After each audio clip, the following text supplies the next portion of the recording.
I mean, if you were to guess how much time Diddy's gonna get, what would you guess?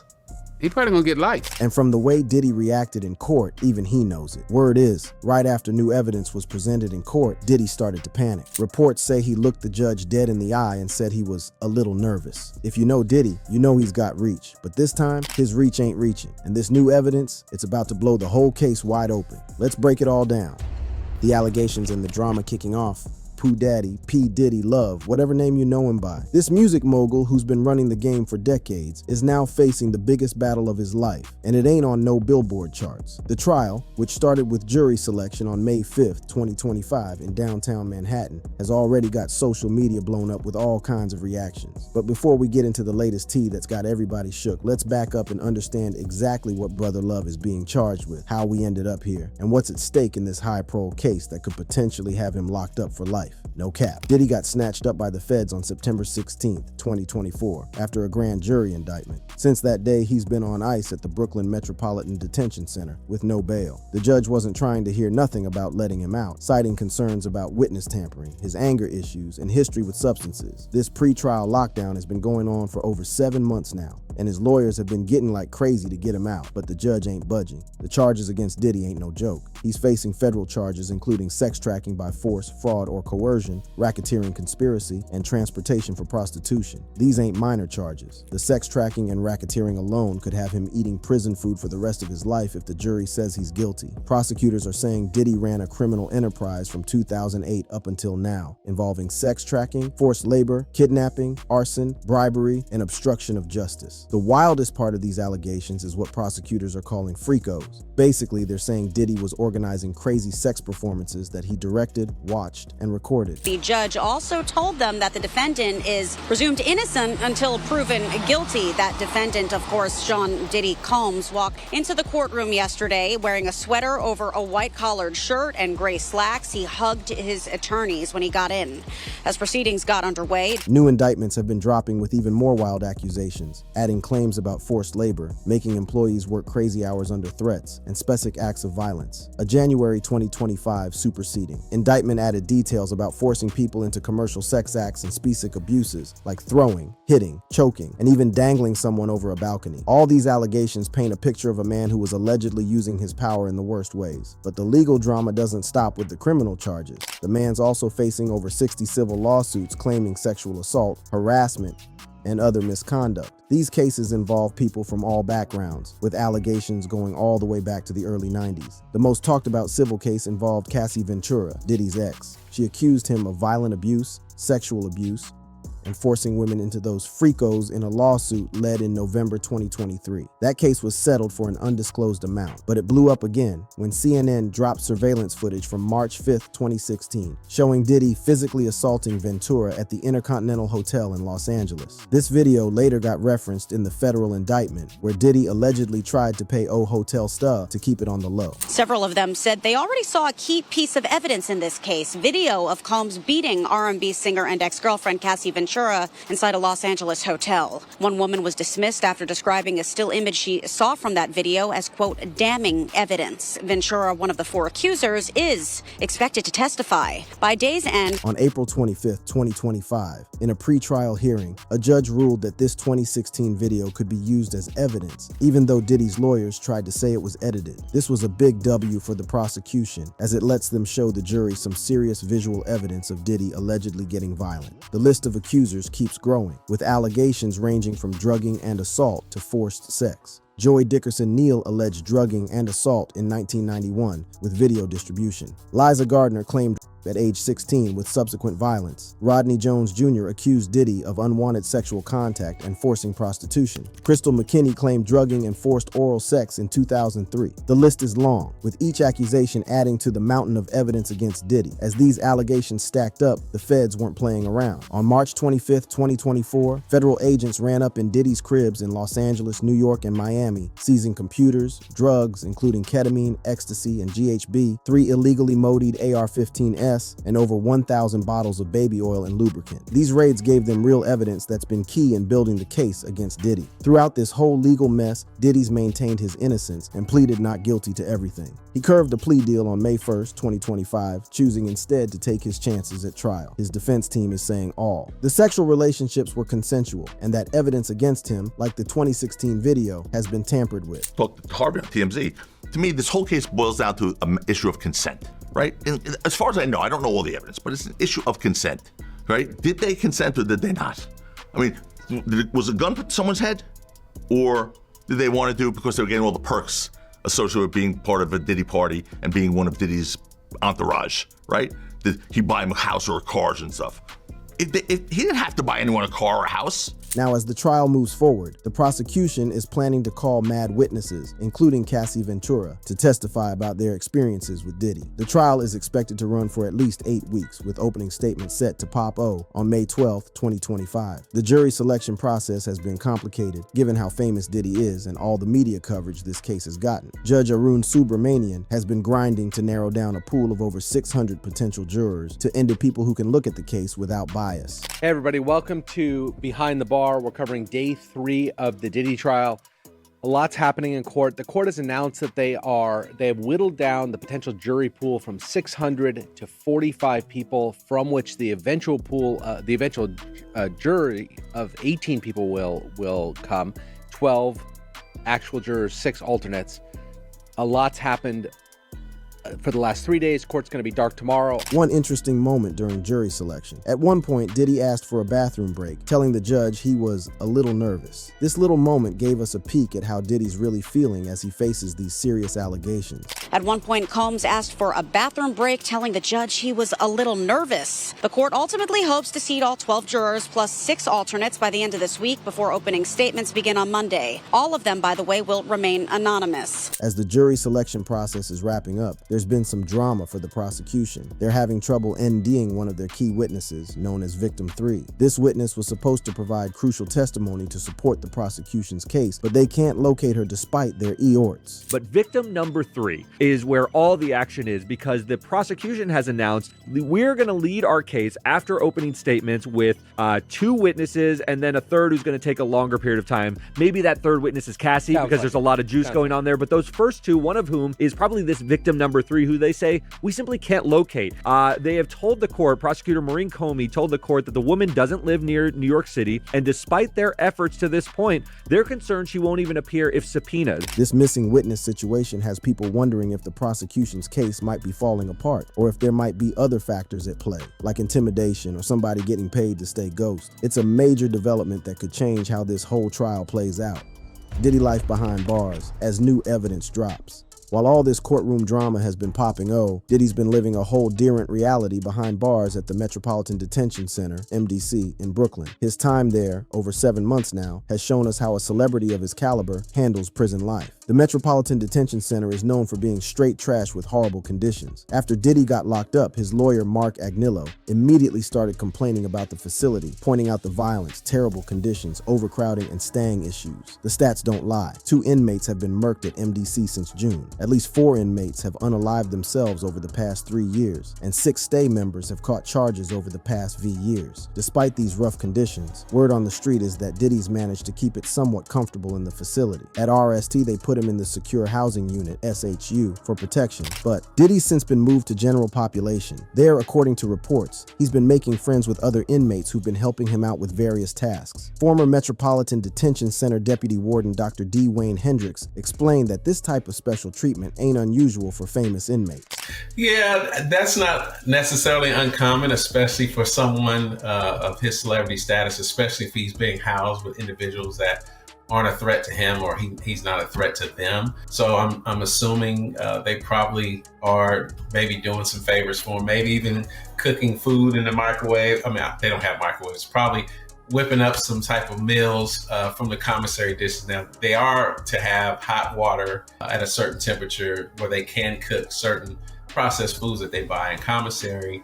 And they're also charged with having ice machines. So I wouldn't be surprised if they're probably not cooking for him as well as doing other favors, maybe even washing his clothes. So that's not a surprise.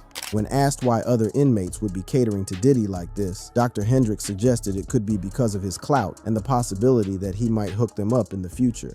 Well, I think maybe for some, some folks are just, you have a different makeup of individuals that are behind bars. And some of them may have idolized his music throughout the years. And some may think at some point maybe he'll do them a favor or a solid or make some contacts for them, at some point, during their stay at the detention centers. But these seemingly chill arrangements have gotten more serious as prosecutors are claiming that Diddy's using his pull inside the prison to possibly mess with his case. According to court documents, Diddy's been using other inmates' phone accounts to make calls that he hopes won't get monitored. Prosecutors say he's used at least 8 other inmates' accounts to make unauthorized three-way calls and send hundreds of texts, some to people he's not supposed to be contacting.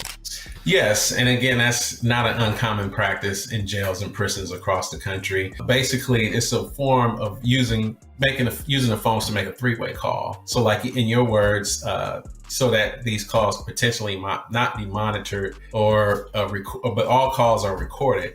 However, the PAC number is what we call it in the federal system. Each inmate is assigned to a PAC number for their particular account.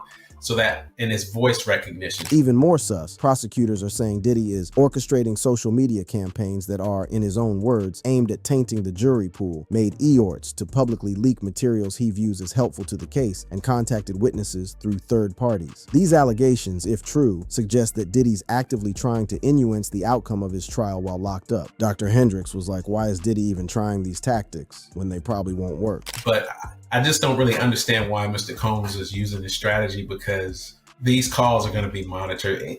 These calls are going to be looked at. So I really don't understand I understand why he's doing it, for whatever purpose he's trying to evade these calls to be recorded. But at the same time, he has to be self-aware enough to realize that the jail staff and as well as the prosecution team is going to want to know who's making calls and that kind of thing. As the trial's been moving forward, new evidence has dropped that could shake up the case. One major development involves a witness named Courtney Burgess, who recently testified before a federal grand jury. Burgess claims he had ash drives with videos of Diddy's freakos and parties, plus a manuscript of an alleged memoir by Kim Porter, Diddy's ex and baby mama to 4 of his kids. According to Burgess, the ash drives had 8 videos showing 8 celebrities at Diddy freakos or parties, with 6 being dudes and 2 being females. When asked about what was on these videos, Burgess claimed that all 8 people looked like they were high or drunk, and that 2 to 3 of them looked like they might be underage. Females.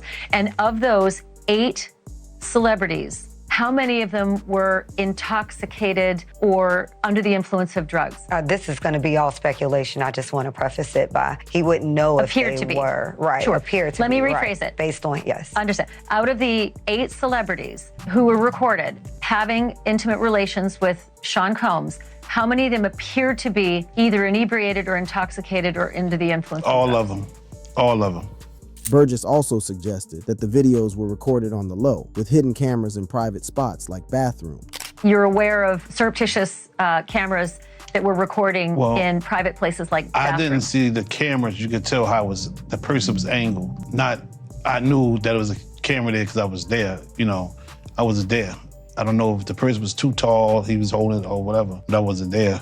This testimony, if it checks out, could provide some serious evidence to back up the prosecution's claims about drug-fueled sexual activity and exploitation. It also raises major questions about consent, which is the main issue in this case. If people were being recorded without knowing, especially in private spaces and while they were under the influence, it would really hurt the defense's argument that everything was consensual. The manuscript that Burgess claims was on the ash drives is also interesting. According to him, it seems to be a 54-page document written by a woman who had taken Kim Porter's private journals and put them into a book. The manuscript supposedly begins with the statement, "Kim made me promise that if something happened to her, I would make sure this book became public to the world. The way Sean moved, I knew that was a promise I would have to fulfill. Kim knew I was a woman of my word, and this book was going to make it to print." What you received on the flash drives, was it the completed book or was it notes from Kim Porter that later were made into a book? It was completed.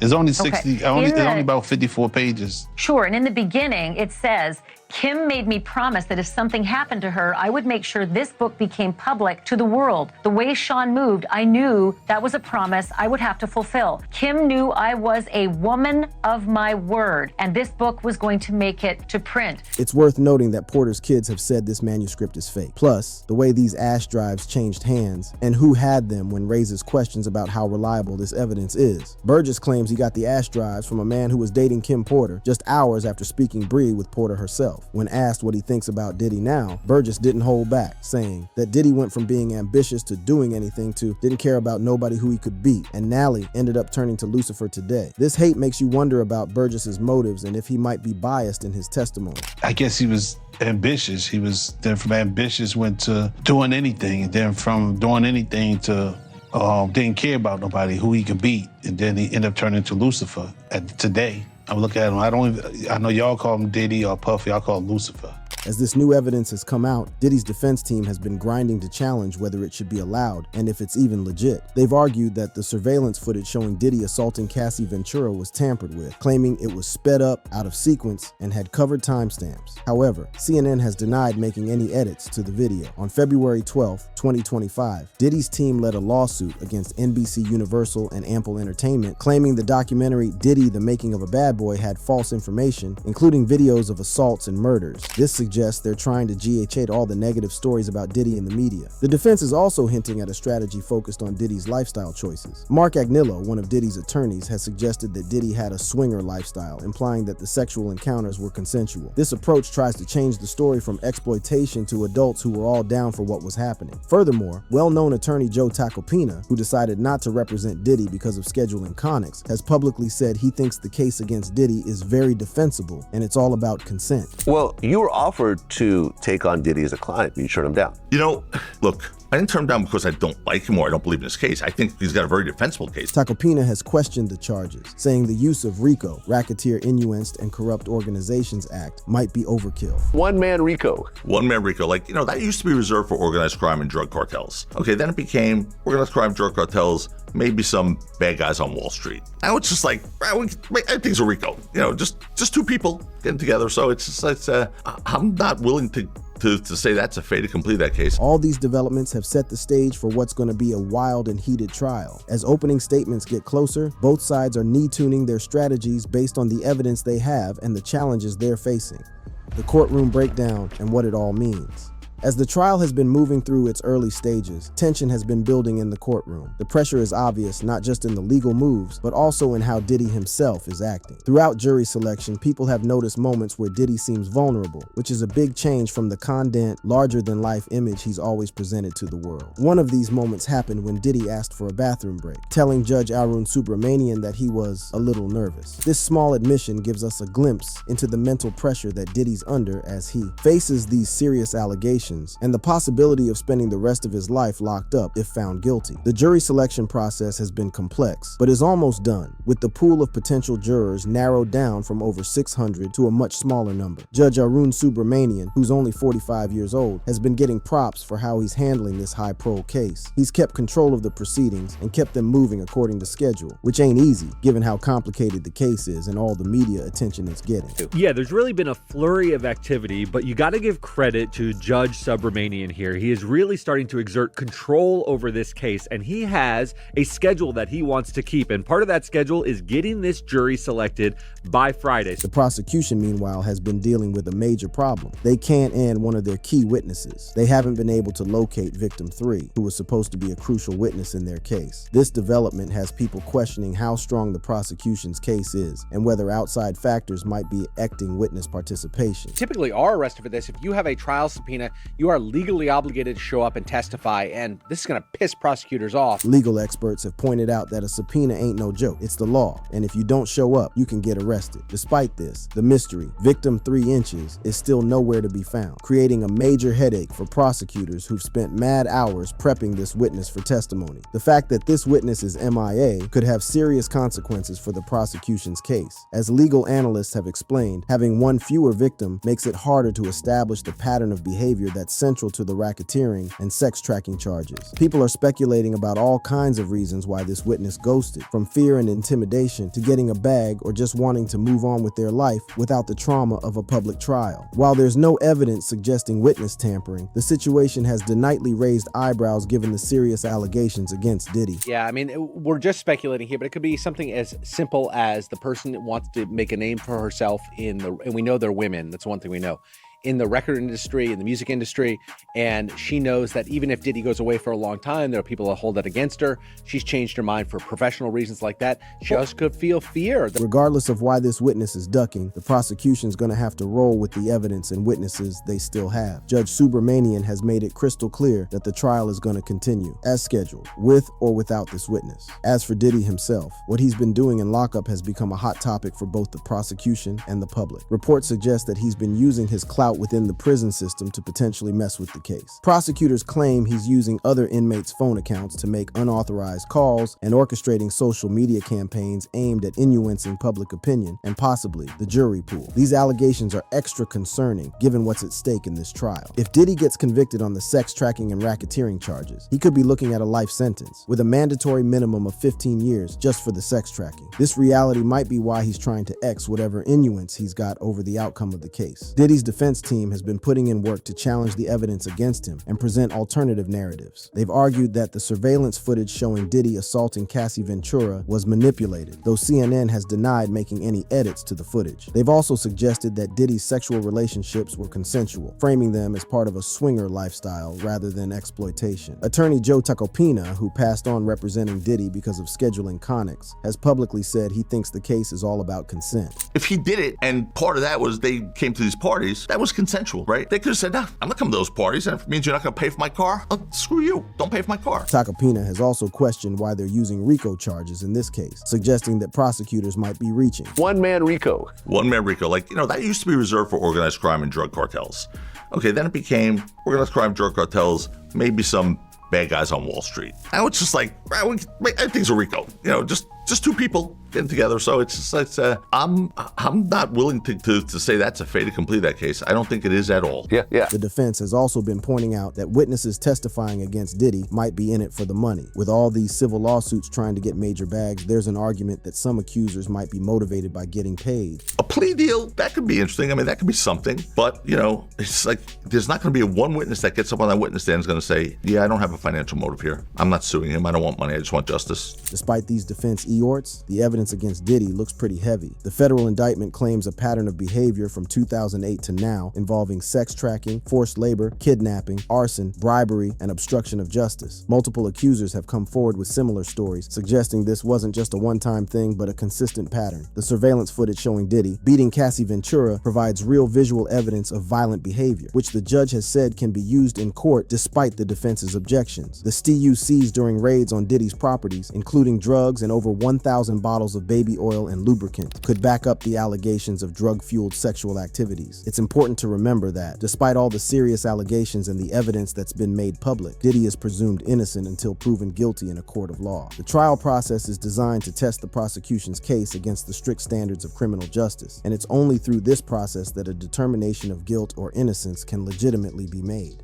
From the change of judges to the shifting of statements, Diddy's case is taking dramatic turns and moving in a new direction. With more lawsuits and new people coming forward, the situation is growing more complicated. But the real question is, where is Diddy? Who are these individuals and what are their stories? Find all the details in this video. Where's Diddy now? Sean Diddy Combs has been in the Metropolitan Detention Center in Brooklyn, New York, since his arrest on September 16, 2024. His lawyers tried to get him released before his trial, arguing that the jail had terrible conditions, but the judge denied bail. The court said that Diddy is a serious flight risk, meaning they think he might try to leave the country if he is released. We made a bail appeal to Judge Carter. It did not go our way. The fight continues. We're not giving up by a long shot.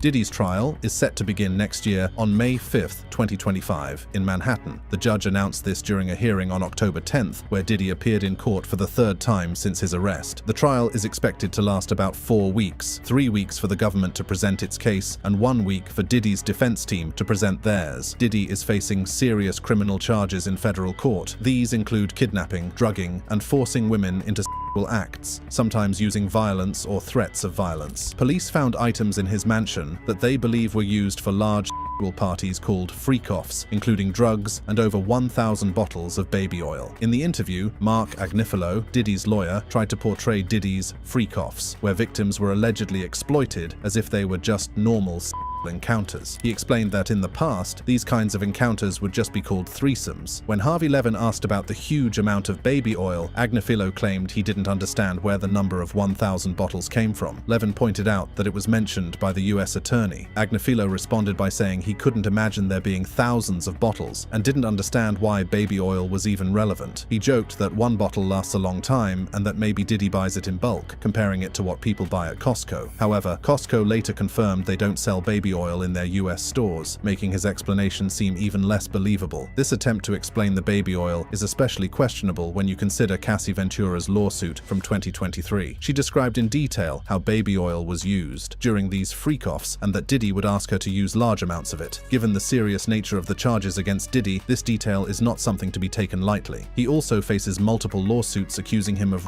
and exploitation, with some allegations going back to 1991. A Texas lawyer, Tony Busby, has said more than 100 people, including both women and men, have filed or plan to file lawsuits against Diddy. Some of the accusations involve minors, with claims that assaults occurred when the victims were as young as 9 years old. Diddy's legal problems started when his ex-girlfriend, Cassie Ventura, accused him of violent abuse and assault in a lawsuit in 2023. The lawsuit was settled quickly, but since then, many other women have come forward with similar accusations. One woman claims she was assaulted by Diddy as payback for suggesting that he was involved in the 1996 murder of rapper Tupac Shakur. Diddy and his legal team have strongly denied all of these accusations, calling them false and an attempt to get publicity. The criminal charges against Diddy are serious, and if convicted, he could face life in prison. He has been charged with racketeering and trafficking, and the minimum sentence for trafficking alone is 15 years. Diddy's legal team continues to fight to dismiss evidence, such as a video from 2016 that allegedly shows him kicking Cassie Ventura. His lawyers argue that this video was leaked by the government to influence public opinion and make it harder for Diddy to get a fair trial. Diddy's lawyers have asked a judge to reveal the identities of the people accusing him in his trafficking case. In a letter sent to a federal court in Manhattan, Diddy's legal team said they need to know the names of the alleged victims to properly prepare for his upcoming trial on May 5th, 2025. The lawyers argued that because Diddy is a famous and wealthy person, many people have made accusations against him, especially after a previous lawsuit by his ex-girlfriend, Cassie Ventura, became public. That lawsuit, which accuses Diddy of physical abuse and exploitation, was settled quickly, but it led to more people coming forward with similar claims. Diddy's legal team mentioned that 6 new lawsuits were filed recently by people who chose to remain anonymous. During a press conference, a lawyer representing the accusers said there are 120 people making accusations against Diddy, some of which involve minors. The lawyer even set up a phone hotline, which received 12,000 calls in the first 24 hours. Diddy's lawyers say that these accusations are part of a media frenzy, and they believe some of the claims have already been proven false, but still hurt Diddy's reputation. They are worried that this situation could prevent Diddy from getting a fair trial. In the past year, Diddy went from releasing his latest album, the Love Album, Off the Grid, which featured artists like Justin Bieber and John Legend, to now dealing with multiple lawsuits and criminal charges. Since last year, Diddy has been facing several civil lawsuits accusing him of harming and exploiting others. These lawsuits involve allegations that go back decades, with the most recent filed on September 25th. Diddy is now in one of New York's most notorious prisons, awaiting trial on serious federal charges that include racketeering and trafficking. Born in Harlem, Diddy grew up facing challenges, especially after his father was killed when Diddy was only 3 years old. He became famous as a rapper, actor, and entrepreneur, building a large business empire that included Bad Boy Records, a clothing line, and partnerships with alcohol brands. He also helped launch the careers of major artists artists like notorious B.I.G. Biggie Smalls, though Biggie's murder in 1997 deeply affected Diddy. Despite personal tragedies, Diddy continued to find success in music, business, and acting. However, in recent months, his legal problems have overshadowed his career. In March 2024, federal authorities raided his home as part of a major investigation, leading to his arrest in September. He is now facing charges of racketeering and violent activities, including arranging freak-offs, gatherings where exploitation and harmful acts allegedly occurred. These charges also involve allegations that victims were given drugs to keep them under control, and Diddy's actions were filmed without their consent to use as blackmail. Items like illegal firearms were found during the raids on his properties. Some of the accusations claim that Diddy intimidated witnesses, using threats and violence to keep them silent. If the trial moves forward as planned, it will be open to the public, as all federal cases are in the US. However, cameras and electronics are not usually allowed in federal courtrooms, so any images or representations from the trial will likely come from sketch artists. The investigation into Diddy's activities is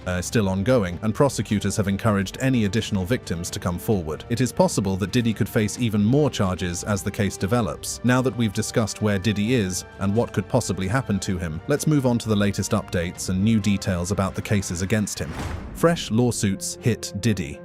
Sean Diddy Combs is now facing several new lawsuits that were filed on Monday in federal court. These 6 lawsuits involve accusations from 4 men and 2 women, whose names have not been made public. The incidents described in the lawsuits span from 1995 to 2021 and include claims of exploitation and physical assault. One of the accusers is a man who was 16 years old at the time of the alleged incident at one of Diddy's famous white parties in the Hamptons. Another accuser is a woman who says she was 19 and a college student when she was assaulted by Diddy in a Manhattan hotel room in 2004. The lawsuits say that all of these incidents happened either in New York City or at Diddy's Hamptons property. 2 of the lawsuits describe incidents that allegedly took place during Diddy's Labor Day parties. The lawyer representing the accusers, Tony Busby, filed these cases under the Victims of Gender-Motivated Violence Protection Act, which allows victims to file older claims within a 2-year period ending in March 2025. Busby said his team is focused on filing cases they believe are credible and legitimate. Combs and his businesses are named in these lawsuits, and the accusers are seeking compensation. However, Diddy's lawyers have denied all the accusations and said that the press conference and phone hotline set up by Busby were just attempts to get attention. They are confident the facts will prove Diddy has not assaulted anyone. The lawsuits detail incidents of people being given drugs, which made them unable to defend themselves during the alleged assaults. One man says he was 16 when he was assaulted at one of Diddy's parties in 1998. Another man claims he was assaulted at a similar party in 2006 while working as a security guard. The most recent accusation comes from an incident in 2021 where the accuser says they were assaulted after feeling disoriented from a drink at a party. These new lawsuits come as Diddy is already dealing with serious federal charges, including racketeering and trafficking. His trial is set for May 5th, 2025. Meanwhile, Diddy is fighting to be released on bail, but his requests have been denied twice. Prosecutors are also reviewing evidence from over 90 devices seized during raids on his properties. Diddy's legal team has accused the government of leaking information to the media, but prosecutors have denied these claims. A judge is expected to issue a gag order to prevent both sides from speaking to the press. Several other individuals have also filed lawsuits against Diddy, including a former member of the girl group Danity Kane, who accused him of assault and threats. The federal case against Sean Diddy Combs came out on Tuesday, when Texas attorney Tony Busby held a press conference. Busby announced that 120 more people will soon come forward with allegations of serious assaults and exploitation against Diddy. These claims involve incidents of violence, drugging, and inappropriate filming of minors over the past 2 decades. The conduct we will describe today occurred over more than 20 years. There are many people and many entities involved.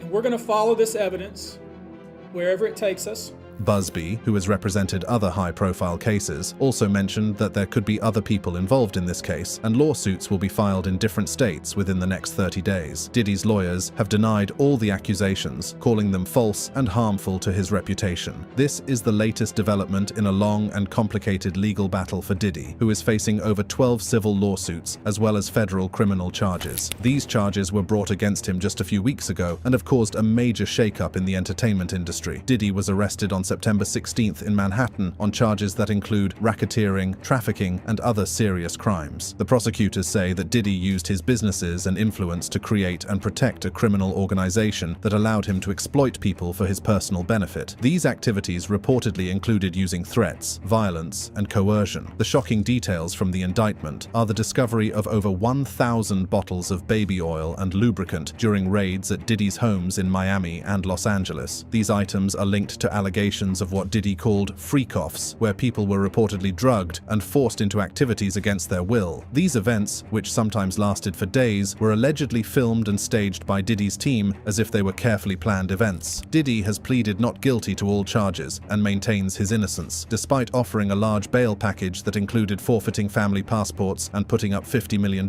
Diddy has been denied bail and remains in jail at the Metropolitan Detention Center in Brooklyn. The accusations against Diddy started gaining momentum last year when his ex-girlfriend Cassie Ventura filed a lawsuit accusing him of serious abuse over the years. Though Diddy settled that lawsuit quickly, it sparked a wave of similar claims. Since then, more lawsuits have been filed, and there was even a video released by CNN showing Diddy physically assaulting Ventura in a hotel hallway in 2016. Diddy apologized for that incident, but insisted it was a one-time occurrence and that he has since changed. As the legal battles continue, Diddy's trial is scheduled for May 2025. His legal team has also filed motions accusing the government of leaking information to the media, which they argue has made the public biased and damaged Diddy's right to a fair trial. Several documentaries are reportedly in the works, and the public is eagerly awaiting more developments in what is shaping up to be one of the most high-profile legal cases in entertainment history. Several well-known and powerful people have been mentioned in the civil lawsuits filed against Sean Diddy Combs over the past year. According to a report from Business Insider, some individuals in Diddy's circle are accused of witnessing the alleged abuse without intervening or even providing drugs to him. Others, like Prince Harry, Nicki Minaj, and Usher, are mentioned in the lawsuits but are not accused of any wrongdoing. One of the people directly named in the lawsuit is Aaron Hall, an R&B singer from the group Guy. He was listed as a defendant in a complaint filed against Diddy last November in the New York Supreme Court. This was done just before the expiration of New York's Adult Survivors Act, which allowed people to file older assault cases that were previously barred by time limits. Music producer Harve Pierre is also named in two lawsuits, one filed in the New York Supreme Court and the other in the U.S. District Court for the Southern District of New York. Both lawsuits were filed anonymously, with the plaintiff identified as Jane Doe. Harve Pierre is also named in a lawsuit filed by Dawn Richard, a former member of Danity Kane, according to the report. An amended complaint from March, filed by music producer Rodney Jones Jr., also known as Lil Rod, in the U.S. District Court for the Southern District of New York, names actor Cuba Gooding Jr. as a defendant. Jones accuses Gooding of inappropriate behavior and claims that Diddy groomed him to be passed off to Gooding for inappropriate activities. Diddy's own son, Justin Dior Combs, is mentioned as a defendant in the same amended complaint. Jones accuses Justin Combs of hiring adult workers, including underage girls, and participating in what was called freak-offs. Jeweler Jacob Arabo, known as Jacob the Jeweler, is named in a complaint filed by Adria English in July, which accuses Diddy of various misconduct. Young Miami, a member of the group City Girls, is also mentioned in Jones's amended complaint, though she is not accused of misconduct. The complaint claims that she was involved in Diddy's trafficking operation and allegedly provided drugs known as pink cocaine to him on a private jet. It also states that she received monthly payments as part of this operation and accuses her cousin, identified as Jane Doe 1, of assaulting Jones. Other notable figures mentioned in connection to the lawsuits include DJ and producer Stevie J, singer Kalena Harper, Interscope Records co-founder Jimmy Iovine, and Universal Music Group CEO Lucian Grange. These individuals are part of the larger context of the lawsuits, but are not necessarily directly accused of wrongdoing. Moving forward, Diddy's case has been reassigned to a new judge, and there are specific reasons for this change. Previously, Judge Andrew L. Carter Jr. was handling Diddy's case, but during a hearing on September 18,